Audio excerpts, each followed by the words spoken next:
So it's June 6th today, and we're all getting ready to leave home here, departing on our ways. Kyra's cleaning out her trailer hitch. So I haven't had much time to delve into this. Let me switch the phone around here. I hope that aimed the right way. I was looking briefly this morning, well, and this afternoon, because here in southern Ontario, we're just northwest of the GTA, Acton Guelph area. The smoke was getting like time to close the doors and go inside, right? So I don't have any time to dive into it, but they've laid 30 arson charges in Saskatchewan, 18 in Alberta against it was 19 charges, 18 charges against a 19-year-old man. An Alberta woman, 32 charges. I'll come to the psychology of this in a minute, but arson charges for a woman, that's extraordinarily rare. 32 charges. Excuse me, a Cold Lake, Alberta man, 10. They've laid 2 charges in Nova Scotia. I don't even know what's happening in Quebec, the number of fires and the number of arson charges.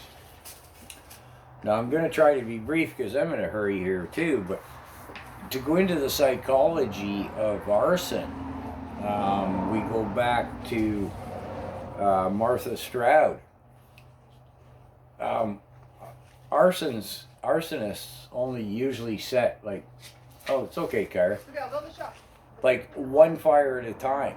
It's about control. I'm pretty sure it was Martha Stroud, but I could be mistaken. Wrote about the stamp man. Just as an example, the stamp man had a very low IQ, like 80 or something. They called him Stamp Man. He would set a fire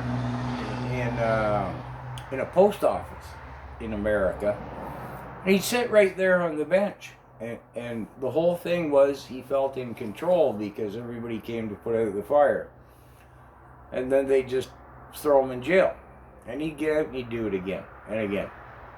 A little longer sentence each time. And, we're going back about 8 years ago here, right here in my location in southern Ontario, we had a rash of arsons. I won't say how he set them, it would be irresponsible of me, but, well, he could get away.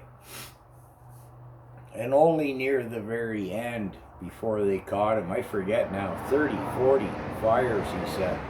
Abandoned buildings and barns mostly, but when he couldn't find anything else, he'd set fire to, the big stack of square hay bales that they use now. So right near the end, he'd set maybe 1 or 2. Well, what I'm saying is more than 1. He'd set 2. But again, because they were unreliably left to time, he was sure to kind of get 1. He was getting, no pun intended, accelerating. But my whole point is we have an unprecedented number of fires here in Canada, all across the country. Way too early, way too many, and way too many charges. And I'm not the only one who's thinking about this, looking at it, and talking about it. I wish I had more time to dive in and get some hard numbers for you. But again, we're doing our thing here. But my point is, speculation runs. Climate crisis activism has far more to do with it than any natural climate stuff.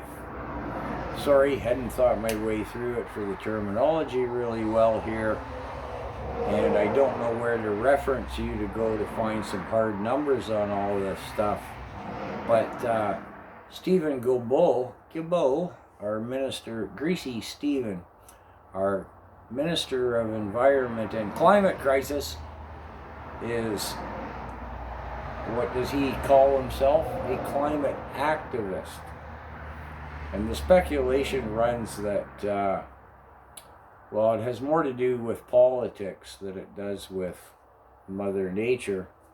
And, well, I got no hard stats to prove it, but yeah.